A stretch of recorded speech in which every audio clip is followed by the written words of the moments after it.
Nakabantay rin ang mga otoridad sa Ilocos Norte na may nakataas na storm surge warning dahil sa Super Typhoon Nando. May unang balita live si Sandy Salvacio ng GMA Regional TV. Sandy!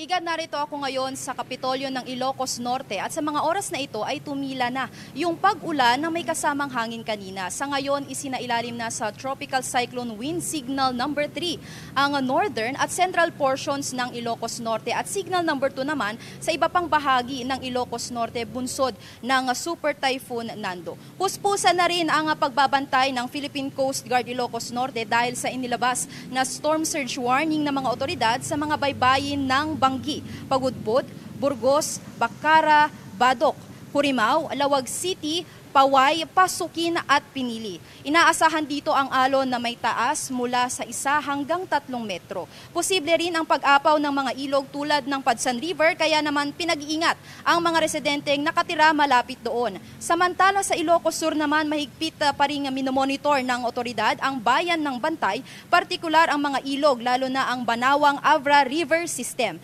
Kasabay rin nito ang tuloy-tuloy na clearing operations na isinasagawa sa bayan naman ng Santa sa Ilocos Sur. Ngayong araw, suspendido ang klase sa lahat ng antas sa lahat ng mga probinsya sa buong Ilocos Region.